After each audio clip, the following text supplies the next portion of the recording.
Hey there, welcome to Help Solve the Case. I'm Christine Burke, and today we are talking about a new DNA case, the case of Larry Dean Brown. Let me share this with you. We are taking information from the Fort Worth Star Telegram, looking for a pleading or looking for a notice and have not found it yet. But this is where DNA did its work, and it's very exciting. We're going to follow this case. We're going to put it in the Help Solve the Case community, but let's see what's going on in this case. So it says here, this is allegations, right? Well, we can't say when we say DNA did its work. DNA identified, right? When we talk about activity level versus being present. So DNA was present, and that's all we know, right? So we have it says 79-year-old murder suspect charged with 1981 strangulation of North Texas woman. And this report came out today, and this is super awesome, right?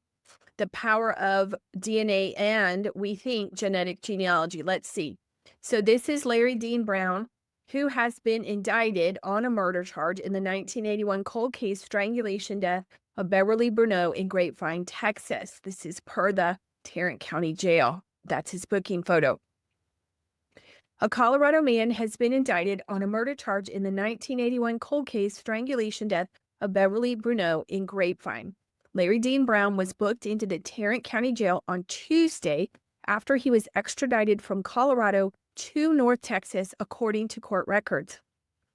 Brown's wife was Bruneau's best friend at the time of the victim's death, and both women worked as flight attendants for Braniff Airlines, a Grapevine police detective wrote in an arrest warrant affidavit filed in June. Brown was arrested last month, more than 45 years after the crime. Bruneau, 35, was found dead on the living room floor of her Grapevine apartment with an electrical cord wrapped around her neck and blood on her face and nightgown on February 13th, 1981.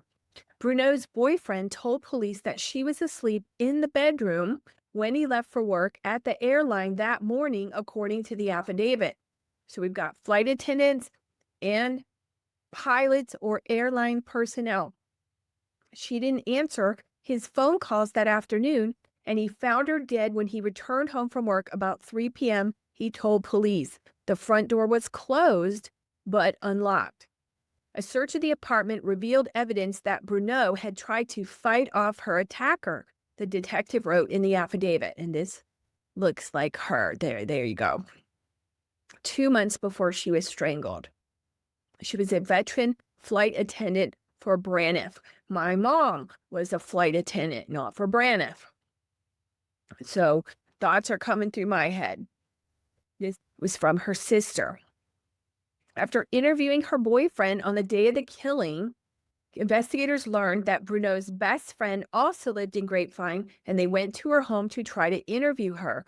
That's when police first made contact with Larry Brown, the affidavit states. So, was he a suspect at the time? Let's see. Brown, whose wife was away on an international flight, spoke to two detectives at that time. He told them that his wife and Bruneau co-owned a home in Dallas that was badly damaged in an arson in November 1980, according to the affidavit. That's interesting. Quote, Detective Wilkins described Larry as evasive in answering his questions related to Beverly and noted that Larry continually repeated himself, end quote, the affidavit states. Quote, the interview was short, but most notably, detectives notated that Larry had a fresh wound to his right thumb just below the thumbnail where the top layer of skin had been torn or ripped off, end quote. In the autopsy, the medical examiner determined that Bruneau was strangled sometime during the mid-morning. In December 2010, evidence, including Bruneau's blood-stained nightgown, was sent to a University of North Texas lab for further testing, which found DNA belonging to an unknown male profile, the affidavit states. We've been hearing that a lot lately. The profile was uploaded to the National Combined DNA Index System, CODIS, but no matches were found at the time. This is very, very common, unfortunately. Grapevine Police Detective Johnson, who wrote the affidavit, took over the investigation and began reviewing the evidence in 2025. Johnson learned that Bruneau and Brown's wife shared responsibility for a mortgage on their Dallas home, which included credit life insurance, meaning, quote, in the event of either one's death, a percentage of the loan would be paid, end quote, the affidavit states. You know, when I mentioned that fire, are you like the back of your neck? Okay, this is getting more and more interesting.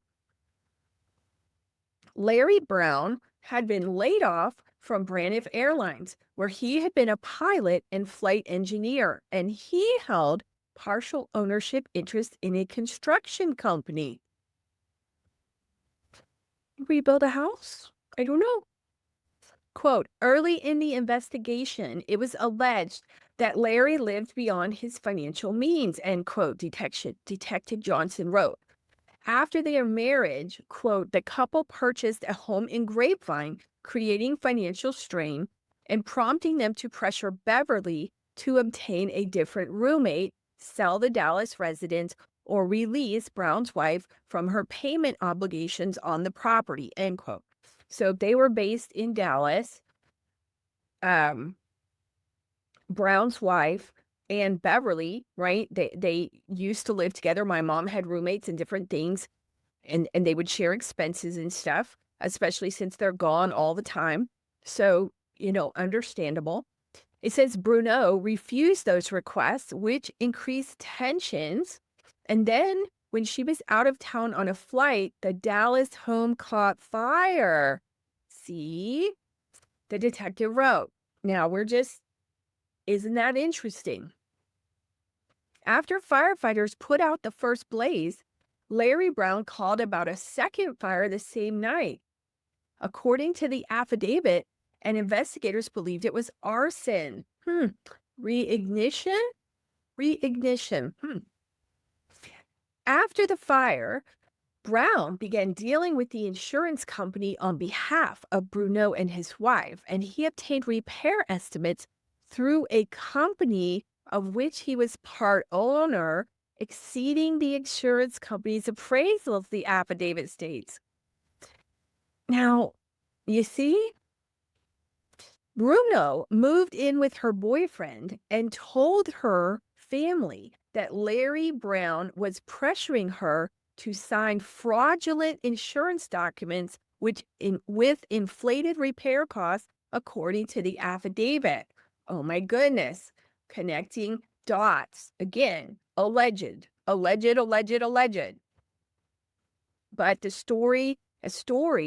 a proposed story is coming together. After the homicide, investigators learned that Brown's wife forged Bruneau's signature on the paperwork, the affidavit states. 3 days before Bruneau was killed, Larry Brown went to the victim's apartment and got into a heated argument with her about the insurance check, Bruneau's mother told police. Bruneau told her mother that she was afraid of Larry. According to police, Brown corroborated that in a May 7th, 1981 interview when he admitted going to Bruneau's apartment on February 10th to try to get her to sign the insurance documents. When questioned about his whereabouts on the day of the killing, Brown told Detective Wilkins that he met with contractors at the Dallas house between 9 and 11 a.m. and that he went to his construction company's office that afternoon.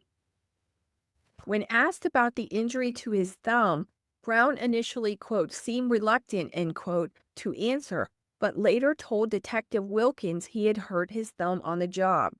Quote, this did not make sense to Detective Wilkins as the wound to his thumb did not align with the claimed explanation of injury, end quote, the affidavit states. Did they take pictures that a biomechanical expert could opine on? Detectives described Brown as cooperative in the early stages of the investigation, but said that after they began asking him directly about his involvement, he refused or revoked consent to further questioning, fingerprinting, polygraph testing, and a request to photograph him for injuries. This year, Detective Johnson contacted the Larimer County Sheriff's Office in Colorado for help to obtain a quote covert DNA sample from Brown. Investigators took swabs from 2 soda bottles collected from Brown's trash and sent the samples to the UNT lab for testing. On May 28th, Johnson received results finding that the DNA profile sampled from one of Brown's soda bottles could not be excluded as the contributor of male blood from the victim's nightgown, the detective wrote. So, was it STR or was it XGG? Sounds like STR. Brown was arrested on June 8th, and a Tarrant County grand jury indicted him June 29th and on a murder charge according to court records. Brown's attorney, Brian Holler, filed a motion on Tuesday seeking to reduce his bond, which had been set at $2 million.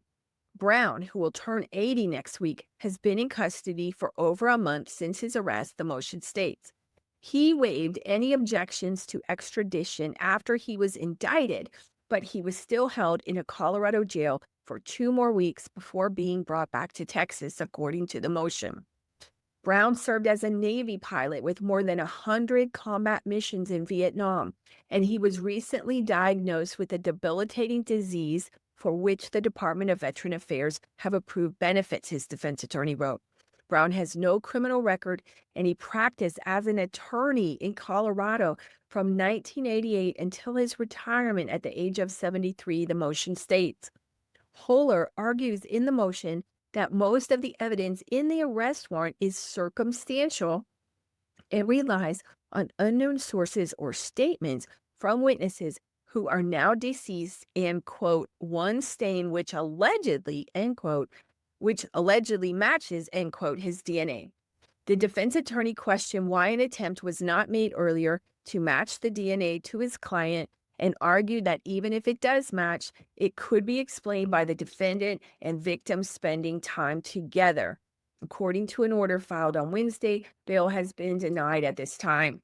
Right, so activity level versus DNA presence, right? DNA there does not equal activity level. So whose blood is it? They say it was on the blood on her nightgown. So was it his blood? What was it of his? Right? Because if it came from blood, where did it talk about? We want to know exactly what that is. So I will try to find the pleadings and see if we can get more on that arrest affidavit, more information. But I thought that that would be a good case to follow. So thanks for being here. I'm going to add it in the helpsolvethecase.com community, and we'll see what happens with this case. I'll see you on the next one.